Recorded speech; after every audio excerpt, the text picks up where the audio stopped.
Welcome. You're listening to the GrowOrtho podcast presented by Hip Creative.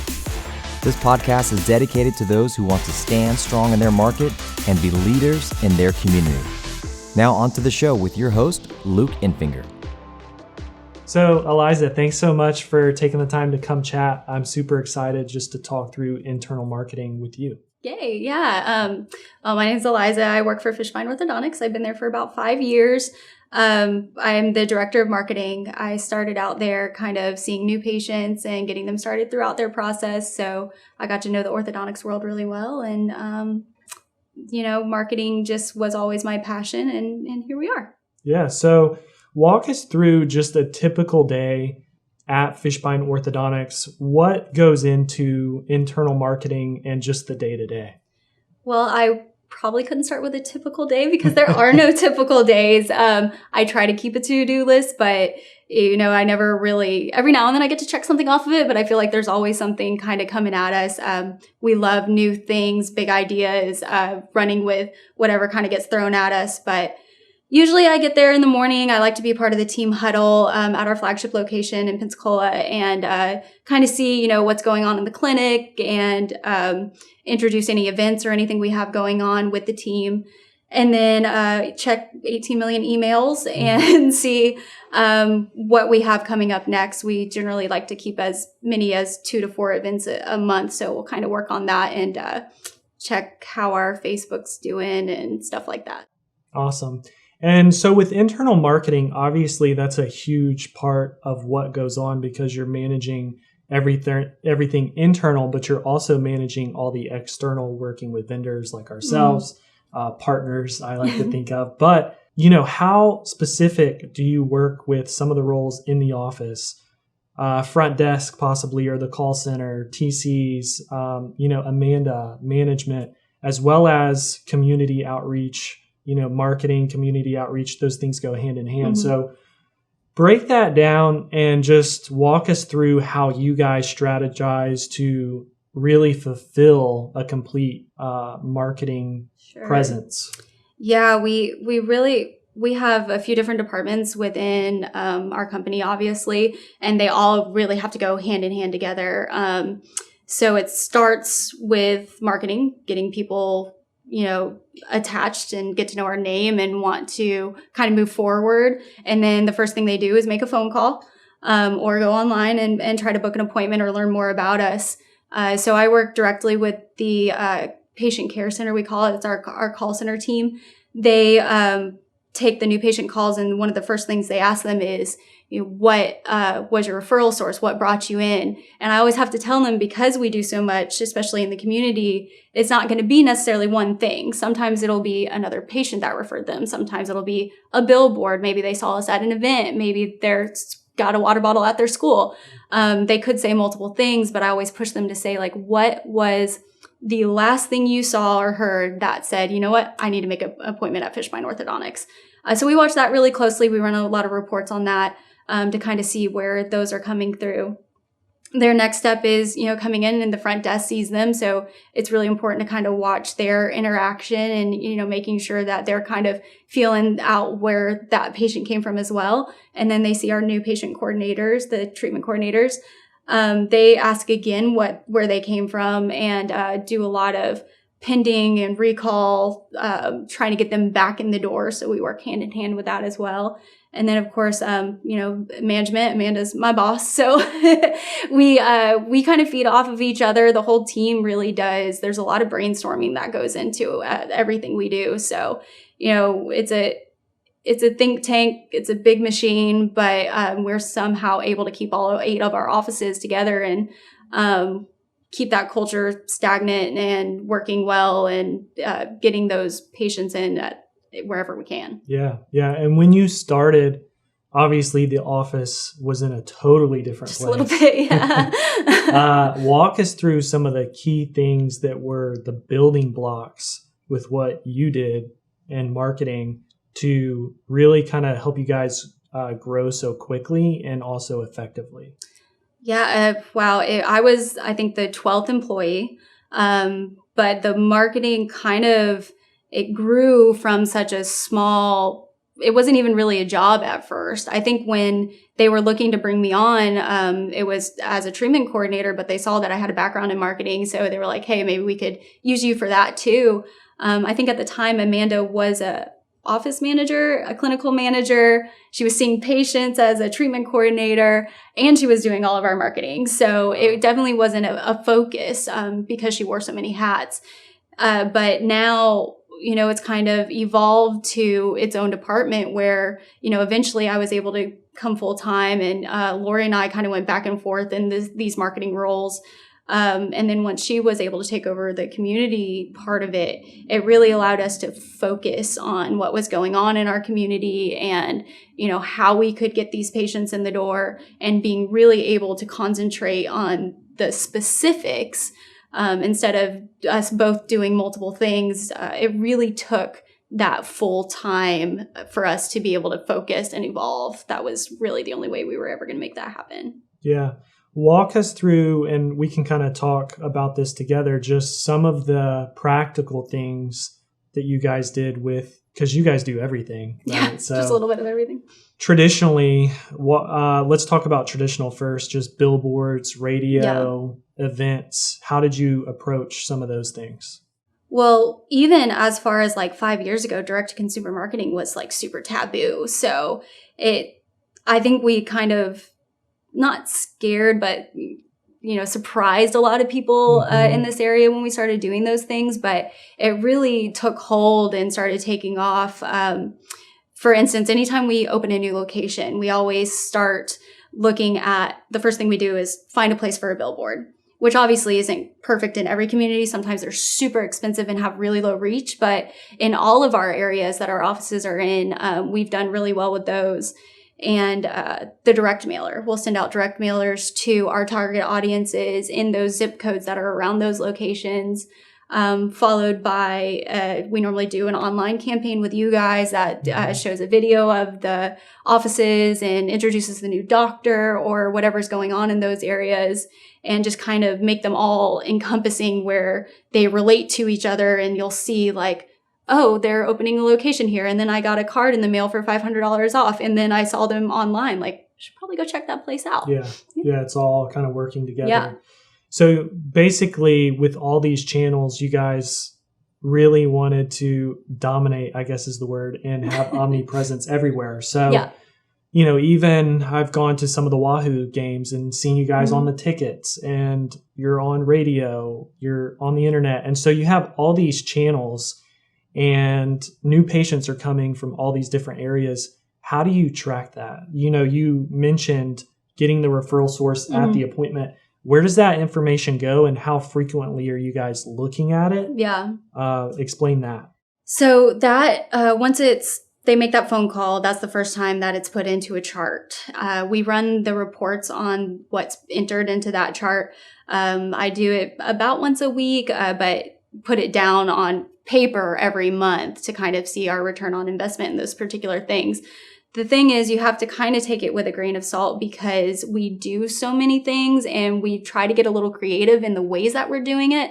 So the patient that's coming in might not realize, it was that particular ticket that he saw at the Wahoos game. And he might just say, oh, I know them from the Wahoos, because it could be the ticket. It could be they saw us at a table. It could be a commercial that they saw with the Wahoos character with our chompers.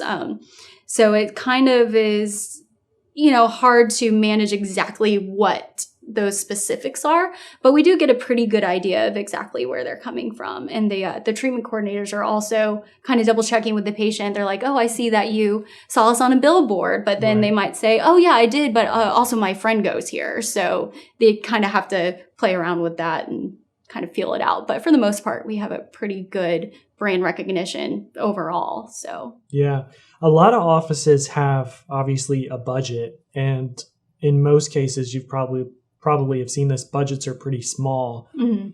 You guys took a different approach and maybe even took on debt, but smart debt, to be everywhere and everyone see you in multiple channels. How important do you think that is? I honestly think that's probably one of the biggest mistakes that orthodontists are doing that aren't able to grow, is they're not spending the money. I mean, there's that old saying, like, you got to spend money to make money. But the thing that we did was not say no. If we were approached to do an event or try a campaign or whatever it was, we're like, you know what, we'll try it. Why not? If it comes back negative, we won't do it next time. If it comes back positive, we'll put more money towards it. And it took a little bit of back and forth. We made some mistakes. We did a very expensive commercial for the local theater, and that didn't work out so well. I think we got one person from it, and all they wanted was the free toothbrush. They didn't even want to start treatment. So we kind of learned our lesson a few different times the hard way, but it's always going to make up for itself in the end, if not tenfold. And how was that part of the mindset from leadership? I'm assuming Dr. Fishbein, Amanda, those people were not only okay with doing it, but wanted to spend and try. How important do you think? Because some people have that scarcity mindset of, well, I have my budget, I know what I want to make, and I can't really, while it sounds like a good idea, I can't really do it. So you kind of have to break that belief and really try things. So speak to that a little bit, and just kind of the culture and belief within the organization. We definitely are on the high end. I believe the average that people are spending is like 4 to 5% of their collections. We are at 7.5% of collections that we focus on our budget. And I look at it every year and I kind of say, okay, this is what we did last year. This is what we spent. Now that I have done better on collections and we have that little extra percentage there, where is that inflammation going to happen? Like, where can I get more out of it if we spend the money? And it all started with Dr. Ben. He can't be told no. So if he has an idea or he sees something, like, you just do it, and that definitely kind of progressed us really fast. And Amanda and I were always on board and just wanting to do all these cool new things. So it was like, why not? We want to be the next big thing. We want to be doing the cool stuff. So it was very easy. It makes my job extremely easy knowing that those budgets are in place and that I do have a little bit of autonomy and freedom to kind of try new things and see where that money can take us. Awesome. The customer experience is really big to you guys. From what I've seen, I don't know that there's anybody who does it better in orthodontics in terms of, you guys really create such a fun environment and because of that, you have raving fans, patients who then refer you. So I'm assuming word of mouth referrals is huge for you guys. How important is the customer experience, and just speak to some of the things that you guys do that are maybe different that some other practices may not be doing? Okay. Yeah. So I think our existing patient referrals make up still about 40% of our referral base. So that word of mouth and those patients telling other patients and getting them to start is huge for us. And I think a lot of that comes from us actually having warm referrals as far as our staff. So we don't necessarily hire somebody that went to dental school or studied this or has experience at all.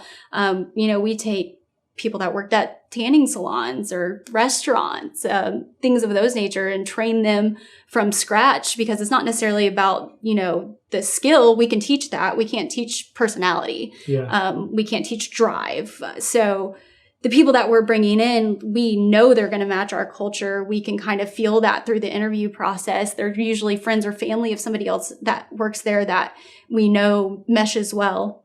And I think that helps a lot. And then, of course, our presence in the community, I think people see that it's not just business for us. It's being a part of the community and wanting to do good. Like, it's our job to make people smile, not to make money off of making people smile. So I think people feel that, and the patients feel that when they come in. And I don't know what we do different, maybe other than doing those warm referrals as far as bringing people in, but I think we're just consistent with it. We're a family. We treat each other like family. And there might be 100 of us, but now we're just a big old family. Yeah.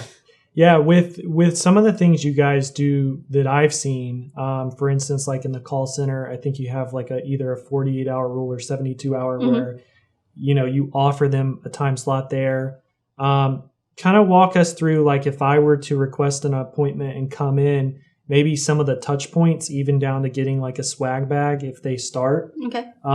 Just some of those things I think are a big deal, and possibly they're obviously easy to implement without spending much money. So maybe talk about a little bit of that. Sure. So when a patient calls, our care center knows that they need to get them in within 72 hours. So within the next 3 days, even if it's the weekend. So if they're calling on a Friday, we're going to get them in on Monday. We have plenty of openings for that. We try to be as available to the patients as possible. But sometimes we have to overbook. And if that's the case, we do it. We make it work. We've never had problems with that. But as far as incentives we kind of do both sides of it. We incentivize our staff and we incentivize patients. So when a patient gets started, we really like to get them started the same day. Just it's convenient for them. It's convenient for us. And that way, we kind of got them. Yeah. And we have different incentives for that, whether it be, an extra discount or a Gobi toothbrush or a swag bag or something of that nature. We do whatever we can to make them happy. And on the other side of things too, like our care center, they have incentives to make sure that 72-hour rule stays in place and that the call rate is up and that we're getting those callbacks within less than 5 minutes and things of that nature. And they run little contests and do fun things. I think they all just got like key sunglasses. I was like, how do I get in on that? Like, I want some fun stuff. Yeah. We definitely spoil our staff when it comes to hitting those goals. Like once they hit a goal that we've pushed them towards, we're definitely going to make sure they know that they're appreciated. That's awesome. Yeah. And I think I've even seen you guys do shopping sprees internally and things like that. Fun so stuff. That definitely motivates the team to perform on a high level. Yeah. So that's awesome. We're spoiled. Yeah. Some of the practices that I meet don't have internal marketing at all. They're kind of, pulling some people out, maybe the front desk or the TC, and trying to do marketing. Maybe it's the doctor's wife, or it's kind of everybody maybe trying to do a few things, but it often gets overlooked. So does community outreach. How important do you think this role is with internal marketing to really manage everything and plan strategically? And you've seen a lot of offices too. So just what are your thoughts on how important this role is? Maybe there's some offices watching this who are really on the fence. Should they do it, and how important is internal marketing? Yeah, it's super important. And I can actually kind of speak from experience because when I first started, like I said, I was a treatment coordinator 3 days of the week. And one of the days the team traveled where they didn't need me, and the other day on Fridays, we used to be closed. Dr. Ben's going to kill me for saying that. But we had those 2 days to focus on marketing, and that didn't even last for very long because of how busy we started getting once we did start pushing the marketing. Then I was having to TC full time, and I had like 5 minutes here and there to do the marketing, and it just, things were getting dropped. Stuff was falling through the cracks, especially the community stuff. So, they made that decision to find somebody to do the full-time marketing. I would say within my first year that became a thing. And I was still helping, but Lori, actually, who's our community outreach coordinator, was more of like a public relations role. Mm-hmm. But even then, it wasn't enough. We needed a focused full-time position where you could really play with the numbers and be out in the community and follow all the little components that are going out, and about like seeing the ROI, watching where that money's going and how it's coming back. And once that happened, you could really see the growth start kicking off. And then even at that point, it became too much for just me. And I had, some help part-time. Lori was working a few days a week, and we had an event manager that helped us a few days a week. But the second that Lori came in full-time in the community, like our presence in the community has grown just incredibly increased in the past year since she's kind of done that. It's been really cool to watch. but it definitely makes a huge difference. You have to spend the money on the person that can take the time, that can focus on it and then help you grow. Yeah, we see a huge benefit with someone working in the practice who can feed us content or help us with strategy and just know what's going on, because people are so busy. You know, a lot of doctors want to be involved in marketing because it's fun, but they make more money when they're putting on braces. Yes. So doctors should doctor. Yeah, exactly. Even Dr. Ben will agree with that. He does like to be a part of the marketing, but he's taken more of a kind of stand back, put his input every now and then, but the doctors should doctor. Definitely. Couldn't agree more. For sure. You mentioned ROI. How do you guys track that and scale what's working? So I actually created a ROI report probably a couple years ago, and it was really the first time we could see exactly, you know, they ran the reports to see where things were coming from, but to see, you know, what we're spending in each category, what we're getting in those contracted starts for it, the new patient conversions in each area. You know, a lot of those things are brand recognition, and we kind of keep that in mind when we're looking at these reports. But once it's all kind of laid out, you can really see, you know, like where that referral came from, how many we had from that one particular referral, how many starts versus new patients. So you can kind of see like, well, maybe we aren't getting a ton of starts from it, but 100% of them are converting. So whatever that thing is that's bringing them in, they're starting. So it's working. And most of the time you get one start. Whatever that referral cost was is probably paid for. Mm-hmm. So just kind of paying attention to that and seeing what's working. And of course, if it's working, throw more money at it, see if it works even better. Yeah. Awesome. Well, thanks so much for taking the time to chat. If anyone wants to contact you, maybe they have questions, how should they do so? Email's the best. I'm in and out of the office all the time. So it's just Aliza, ALIZA at fishortho.com. Awesome. Thank you. Thank you. Thanks for listening.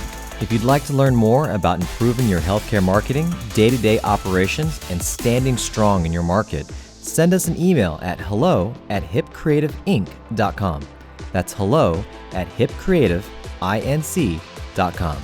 Or jump over to our website at hip.agency.